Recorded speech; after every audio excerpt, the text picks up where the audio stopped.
Hello and welcome to the news on NTA International.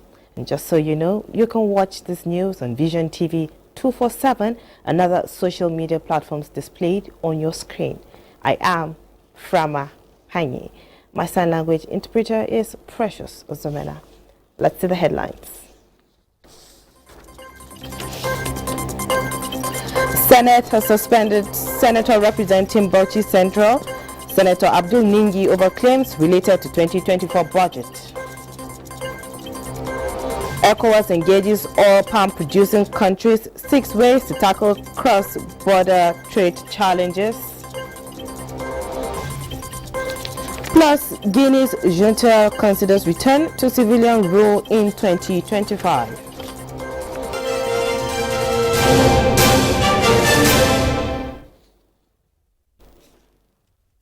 Senate has suspended Senator representing Bauchi Central, Senator Abdul Ningi, over claims related to 2024 budget. It also resolved to take further necessary steps to correct the wrong impression in public domain on the 2024 budget as created by an interview Senator Ningi granted to a foreign radio station and amplified by Senator Kawu Sumaila on social media platforms. The resolutions were sequel to a motion from Senator Solomon Olamilekon, who chairs the Senate Committee on Appropriations. In the motion, Senator Olamilekon stated that Senator Ningi made grave allegations against the executive, the president, and the Senate, which insinuated that the executive is implementing a 25 trillion naira budget instead of the 28 trillion naira. Senator Olamilekon explained that the budget implemented is 28 trillion naira, but that as the practice, the statutory transfer which falls under first-line charge are not itemized. Now, more than ever before, this is the time for Nigerians to unite. Nigeria's First Lady, Oluremi Tinubu, stated this while paying homage to the Emir of Bauchi, Dr. Rewanu Adamu, during an official visit to the state. The First Lady, who is in Bauchi to inaugurate and donate a Women ICT Skills Center to the state government, says any genuine effort to build the nation must recognize and involve women. While noting that her intervention has changed his perception on politics and governance, Governor of Bauchi State, Bala Muhammad, who joined the Emir to receive the First Lady, says her initiative is already giving Nigerians hope because of its non-partisan nature. He applauded her courage for visiting Bauchi, despite a recent attempt to portray the state as unsafe for her. For the Emir of Bauchi, the ICT Center is a cornerstone for women development, while the presence of the First Lady is an inspiration for girls in the state. Apart from the ICT Center, the First Lady will also inaugurate an alternative high school for girls built by Bauchi State Universal Basic Education Board in the state.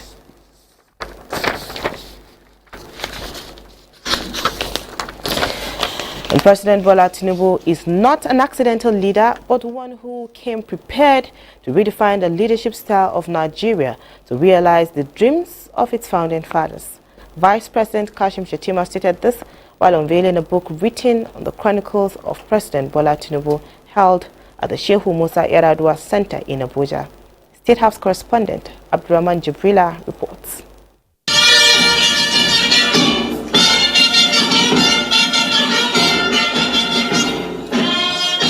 This is the official unveiling of the book Beating All Odds. There is an essay on how Bola Tinubu became president by Sam Omaseye. The two-part book begin with a journal of a disappointed man, x-raying the struggles of the president. This is the story of the aspirant Bola Tinubu contesting and going into primary. Of course, he won with the creepers all through the stream. Now, the other side of the elephant is that Itakutoni Kerima Gokealo. Now, he's not climbing the hill to Aso Rock. Where there were creeping plants and everything on his way. Of course, again, he turned them into cobweb until now got to the villas. Sam vividly captured the dramatic twist and turn, the high and low moment of the electioneering season. From the insurgency of pastors against APC Muslim ticket to the intifada of northern hegemon, paranoid at the prospect of the North relinquishing power to the South after Buhari's 8 years. So when he came with his song, and they paint them with the sweet, as they paint them with the sweet us, and in the bar, all of them were all there. And then we went to the time when there was a storm. Remember, there was one time they said the vice president did not know how to dress well, that he wore a sneakers over suit. It was all there. When people came out and started showing all over the social media icons of culture who were dressed like that to kind of countervail them. It was all there. And then there was also the fight over Naira, fuel, whether the election was going to hold, and of course, the Miloko. It was all there. Vice President Kashim Shettima extolled the character, vision, resilience, and identity of his principal, who he says has the country at heart. There must be a reason Mr. Omashe chose to share his diary entries from August 2022. During this period, as he documented, there was the implosion of the main political opposition. The period also signaled a coordinated effort against the rising popularity of Asiwaju Bola Ahmed Tinubu, against all odds. Be rest assured that the president has Nigeria in his mind. Yes, we are having challenges. We are not denying that. And we are not here to apportion blame. Leadership is about accepting responsibilities and finding solutions to national challenges. Keynote speakers at the event described the book as an igniting flame of hope and determination in the hearts of Nigerians, expected to envision a brighter future for the nation. For the author, nobody can stop destiny. In Abuja, Abraham Jibrila, NTA News. And as Muslims continue with religious obligations in the month of Ramadan, President Bola Tinubu is admonishing the faithful to seize the opportunity of the period and pray for Nigeria's prosperity. President Tinubu gives the admonition as he declared openly the annual tafsir in the State House. The president, who thanked God for his mercies upon his country through phases in the past, prayed him to come through for the country to overcome the current social and economic challenges. He called on all well-to-do Nigerians to extend hands of love to the less privileged in the society.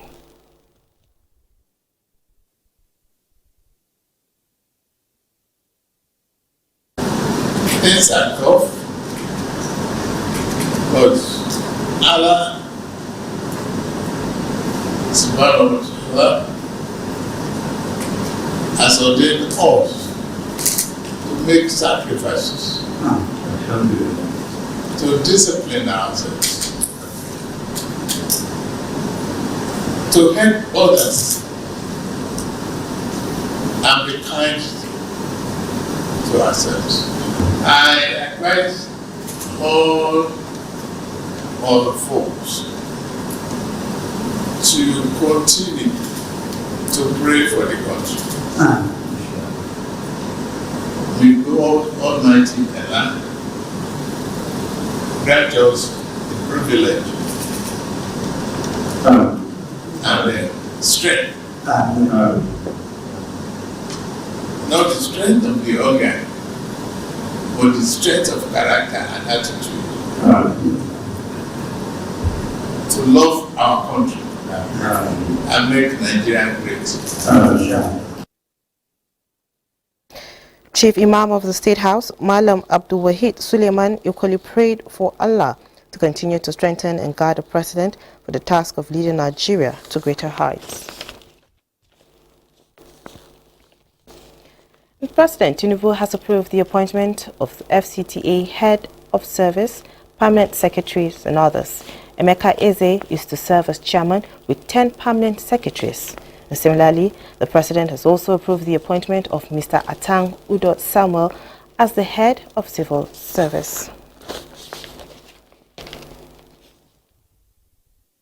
Haiti's Prime Minister has resigned following weeks of violence that has plunged his country into anarchy. Francis Udojo has a report.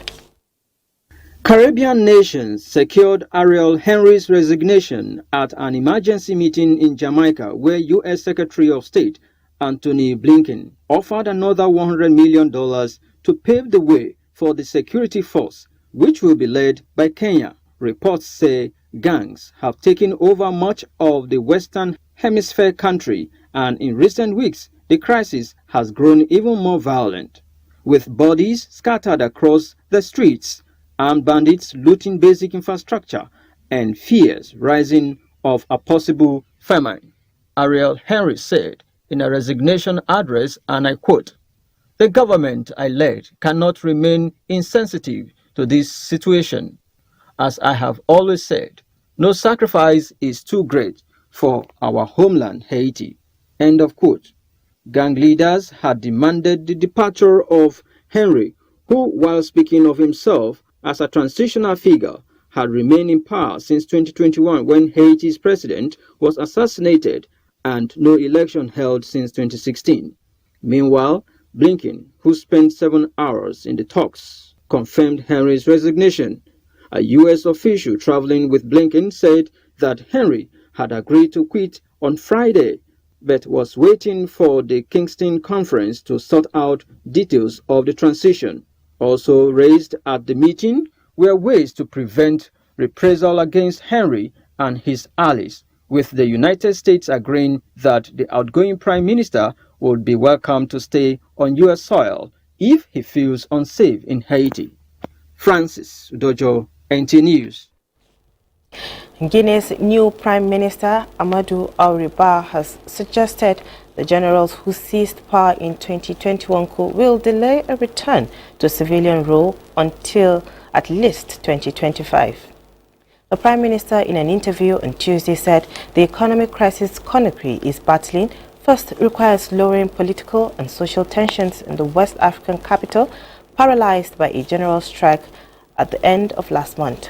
Said Auriba, who was appointed on February 27, the second day of the strike, said a referendum to change the constitution is expected to be held by the end of the year, while the other electoral processes will follow.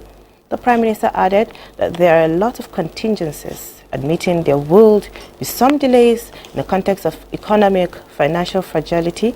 He said they have to work to stabilize and ease the political situation to have the possibility to look and follow the stages of a calendar in relative calm, adding that 2025 is a good period to crown the whole process.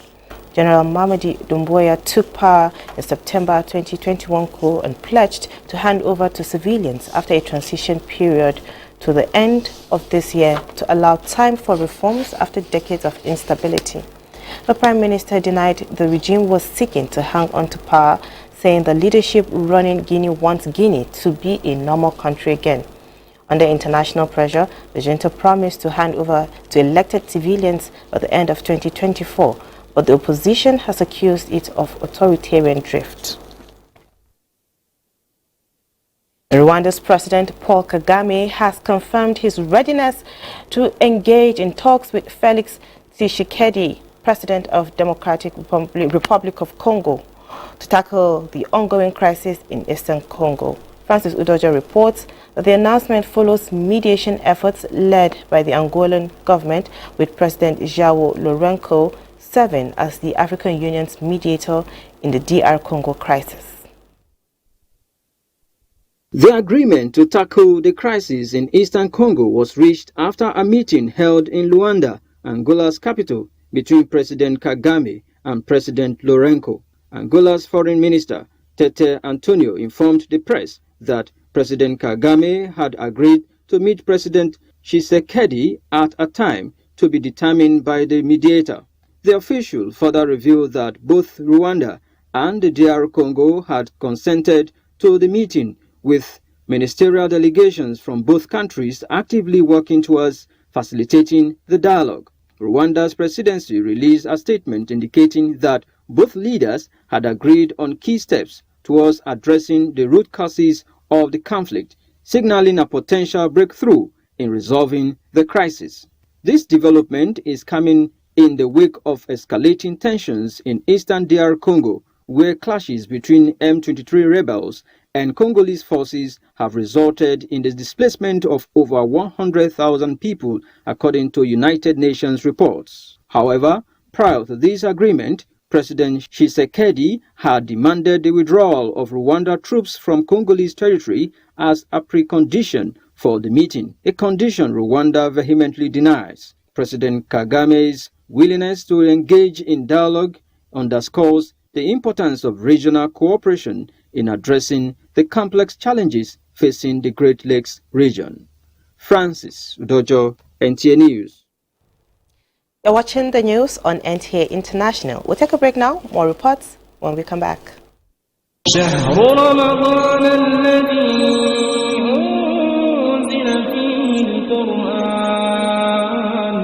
Nigerian Television Authority, NTA, Federal Radio Corporation of Nigeria, FRCN, and Voice of Nigeria, VON, cordially invite the general public to its 18th annual Ramadan lecture. Topic: Family Dynamics, Rights and Obligations from the Islamic Perspective. Guest lecturer, Professor Ilyas Usman Ona, Department of Arabic, Nasarawa State University. Chairman of the occasion, His Royal Highness, Honorable Justice Muhammad Sidi Bagi, 1, Emir of Lafiam Baribari. Special guest of honor, Muhammad Idris, Minister of Information and National Orientation. Royal Father of the Day, His Highness Malang Ahmad Nuhu Bammali, Emir of Zazzau. Chief Host, His Excellency Malang Ubasani, the Executive Governor, Kaduna State. Hosts, Malang Salihu Abdul Hamid Dembos, Director General NTA, Dr. Muhammad Bulama, Director General FRCN, Malang Jibril Baba Ndachi, Director General VON. Venue, Lumana Multipurpose Center, River Close, off Jabi Road East, off Sultan Road, Kaduna. Date 23rd March 2024. Time 9 a.m. Inshallah. For partnership, advert placement or sponsorship, call 080-3298-9963. Announcer, Organizing Committee.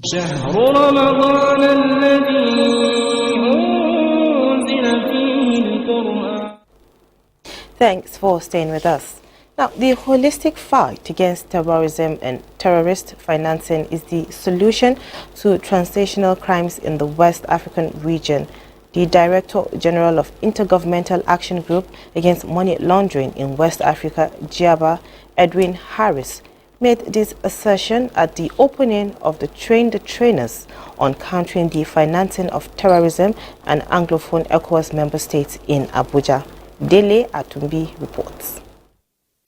Experts on countering terrorism financing and participants from Anglophone ECOWAS member states are in Nigeria brainstorming on ways to stem the tide of terrorism in West Africa. The forum is concerned that money laundering and the financing of terrorism continue to impact adversely the socio-economic development, peace and security of ECOWAS community. Available statistics has shown that in the last decade, the ECOWAS community has experienced an increasing level of terrorism, radicalization and violent extremism in an alarming rate. The forum shares the global concern regarding the current situation in Central Sahel area. Both the experts and participants are of the view that GIABA will continue to provide necessary support to mitigate the money laundering and terrorist risk identified in line with the ECOWAS priority agenda. Indeed, GIABA's typology report revealed a rapid evolution into sources, methods and techniques of terrorist financing. Taking advantage of loopholes in our legislation, it is clear that one of the most effective tools in our arsenal in the global fight against terror is identifying, pursuing, and restricting access to the funds and resources. The forum is also of the opinion that countering terrorism can no longer be the exclusive domain of the military, as terrorists are increasingly using legitimate commercial enterprises to raise funds to perpetrate transnational crimes against the people. Participants identify the abusive exploitation of extractive and mining resources, donations and crowdfunding as part of the sources of terrorism financing. Let us not lose sight of the human cause of our work. Terrorism inflicts untold suffering on innocent lives. That component is mentioned about the need for the region to come up with countering the financing of terrorism. At the end of this forum, participants are expected to come up with ways of curbing terrorism and countering terrorism financing within the ECOWAS community. In Abuja, Dele Atumbi, NTA News. And similarly, ECOWAS is making moves to advance components of its trade liberalization scheme to give birth to the sub-region economic integration goals. Specifically, the regional bloc is focusing on how to eliminate obstacles on the path of cross-border trade in agricultural produce, especially oil palm. Kevin Obunoaye reports. 6 countries in the ECOWAS region produce much of the oil palm and its products consumed in member states. But local production is complemented with imported palm oil.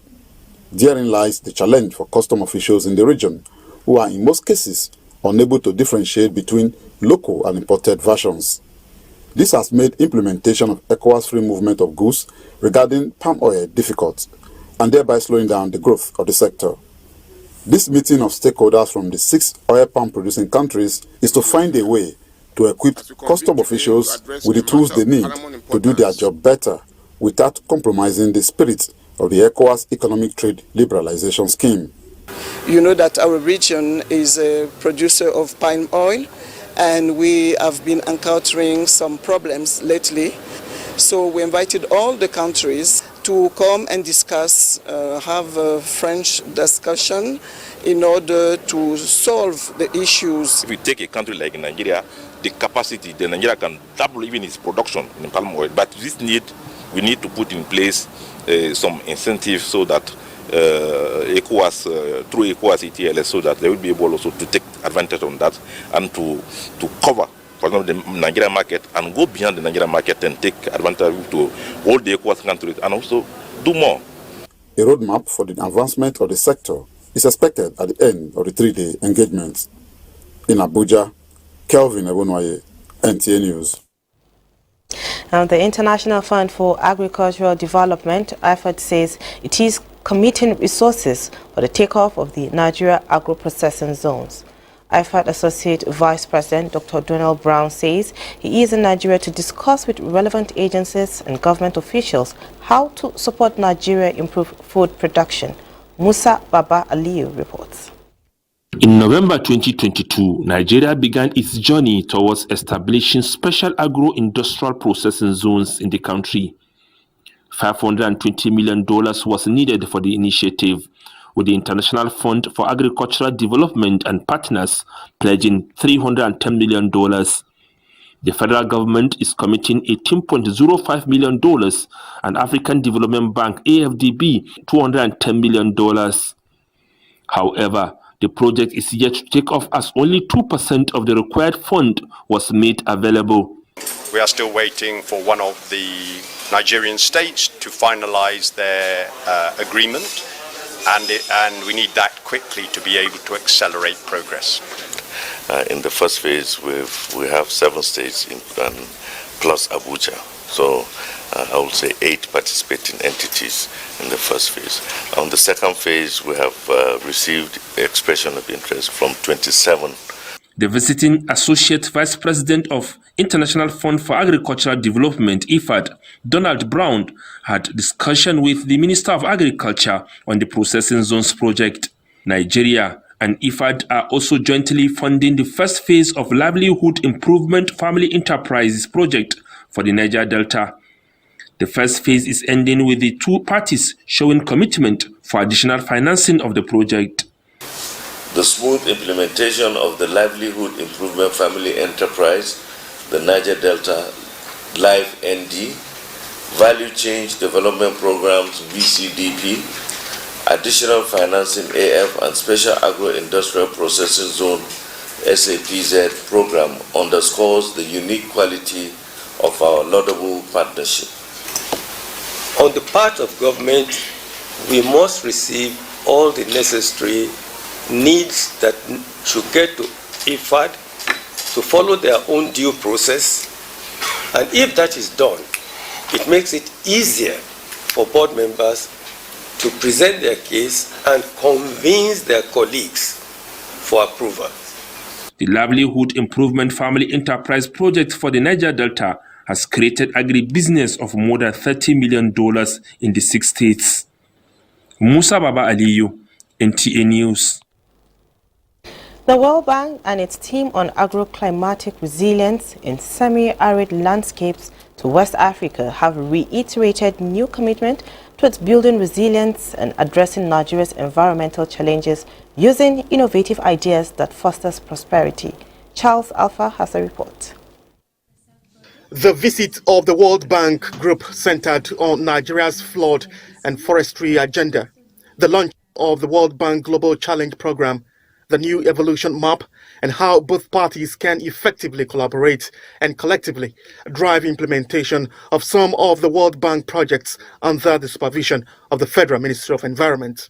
Leah Sighart, the practice manager of the World Bank for West Africa, believes the ministry plays a critical role in addressing issues of land degradation and impact of climate change in general, and says this collaboration between the World Bank and the Nigerian government can only strengthen institutions on environmental impact assessment in Nigeria. His Excellency took time to meet with us, with the delegation, on a number of operations that we are collaborating on, one of which is the Akresal operation, where we are closely working with the Ministry of Environment, as well as Agriculture and Water, and several of the states. So we are very delighted. Minister of Environment Balarabe Abbas Lawal, while highlighting the Nigerian flood mitigation plans and forestry challenges, says there is need to adopt best practices in tackling these challenges, noting that the support of the World Bank in this regard is timely. Once the rain comes, they are flooded. The northern part of the country, and the flooding are quite devastating, and destroys crops, destroys animals, destroys even sort of casualties. It is expected that this synergy will build more resilience against climate change and reduce poverty. Charles Alpha, NTA News. And now let's check weather prospects for Wednesday in Nigeria and other world cities.